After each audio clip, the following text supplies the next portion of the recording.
Agora a gente está aqui ao lado de um engenheiro elétrico, ele que é o homem que comanda aí desde agosto a Associação Brasileira de Agricultura de Precisão Digital, é o Márcio Albuquerque. Ele vai falar aqui para a gente qual é a velocidade aí, aonde a gente chega para ter uma agricultura que se obtém todos os dados da área, da fazenda, do produtor rural.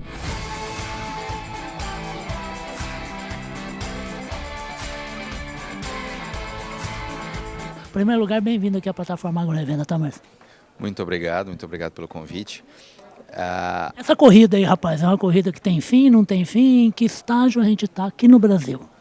O Brasil está bastante avançado, mas essa é uma corrida que não tem fim, né? As tecnologias elas vão evoluindo, a busca por novos limites de produtividade ela é sempre uma corrida contínua. O avanço da tecnologia, seja no agro ou em qualquer outra área, ele não termina, não tem uma linha de chegada. Então é difícil a gente dizer se a gente está muito no início, mas o Brasil, em termos mundiais, está com certeza muito bem colocado. Nós estamos aqui num evento que é a sua 10ª edição, então esse é um tema já bastante difundido no Brasil, da agricultura de precisão e mais recentemente da agricultura digital, como uma forma da gente gerenciar as propriedades com base nas diferentes informações. Não é só solo, não é só planta, não é só clima. Então, quando a gente fala em agricultura de precisão, a gente está falando na variabilidade que existe dentro de uma fazenda e ao longo do tempo. Agora, fala uma coisa, sempre que a gente fala em digitalização, eu estava falando isso com ele um pouquinho antes da gente começar a gravar aqui, sempre que a gente fala em digitalização, em precisão, todo mundo remete a dado. E sempre que se fala em dado, a gente está muito preso a uns conceitos muito físicos, né? Assim, de dado é número, tal, tudo mais. É possível transformar em dados bilhões de seres microscópicos que tem no solo, o próprio solo, a presença da planta quando enraiza e começa a nascer, ter vida? É possível isso virar dado para aí sim se tornar uma decisão por parte do fazendeiro? Essa é a complexidade da gente trabalhar com dados na agricultura. É possível transformar qualquer área do conhecimento em dados. A gente pode falar de fertilidade, e a gente tem que falar não de 1 ou 2 ou 3 nutrientes, mas se fala aí de dezenas de diferentes nutrientes, de parâmetros de solo. A gente pode falar também da física. A gente pode mensurar características da parte biológica do solo. Perfeito. A gente pode olhar enzimas, pode olhar populações, Processos químicos, né? processos químicos. E justamente essa complexidade do solo, essa complexidade do agro, das dezenas ou centenas de decisões que o produtor tem que tomar, com que fazem que a gente, mesmo numa agricultura bastante evoluída, a gente não tem uma agricultura totalmente automatizada que independa de análise de decisões do produtor e do seu agrônomo. Então, é fácil? Não, não é fácil transformar uma lavoura toda em números. É possível?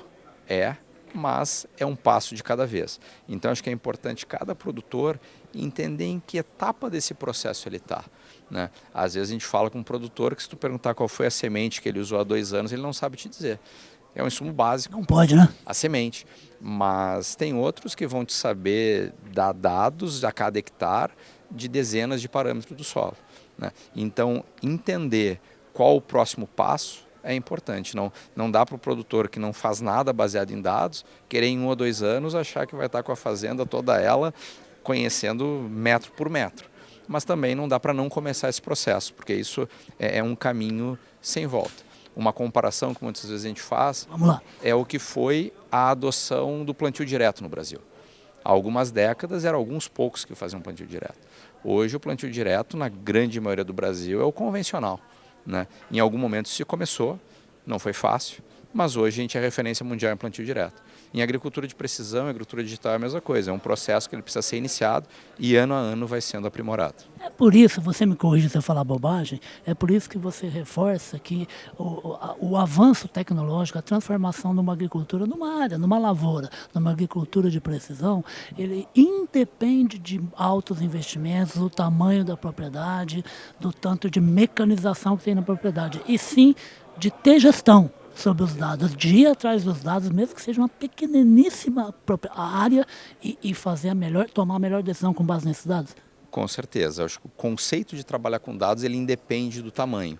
O que vai mudar é qual ferramenta usar e de que forma vai buscar o acesso às ferramentas. O grande produtor, muitas vezes, ele vai comprar a máquina, vai contratar o técnico, vai ter a sua equipe para tomar essas decisões. O médio produtor, ele pode contratar um consultor, um prestador de serviços para ajudá-lo nesse processo. E muitas vezes o pequeno, se está associado a uma cooperativa, as grandes cooperativas do Brasil oferecem serviços de agricultura de precisão para ele. Então a mentalidade de tomar decisão com os diferentes parâmetros, mesmo que não sejam os milhares de parâmetros, Mais sofisticados, né? os milhares de parâmetros que a gente pode olhar de biologia, mas olhar pelo menos os básicos com bastante detalhe, isso é importante e isso é algo que, dependendo, pode-se ver o resultado no primeiro ano. Degrau por degrau, né? Ou, às vezes, vai demorar um pouco mais de tempo para se ver o resultado dessa adoção das tecnologias. E o que um gaúcho que fez engenharia elétrica foi parar nesse mundo de agricultura e agricultura sofisticada, de precisão e digital?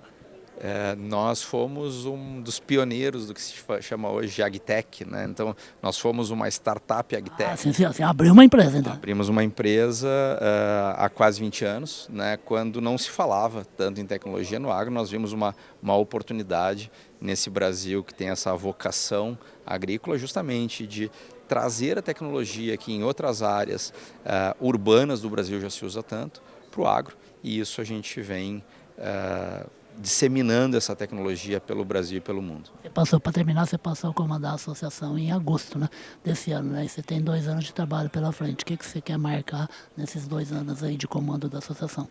A ASBRAP, ela é gerida por um grupo, né, por uma diretoria que representa as diferentes áreas. A gente tem um trabalho em equipe muito legal, então não é uma diretoria de uma pessoa, mas a gente tem o desafio de consolidar essa associação, né? Essa vai ser a 3ª diretoria. Nós tivemos a diretoria que fundou, né, que foi fundada em 2016 a associação, uma 2ª diretoria em que nós conseguimos o crescimento da associação, e o nosso desafio agora nessa 3ª diretoria é preparar a nossa associação para a posteridade, para que ela tenha uma vida longa, promovendo eventos como o Combap, mas ajudando principalmente a difundir a agricultura de precisão digital, os conceitos, as técnicas, para todos do nosso agro brasileiro.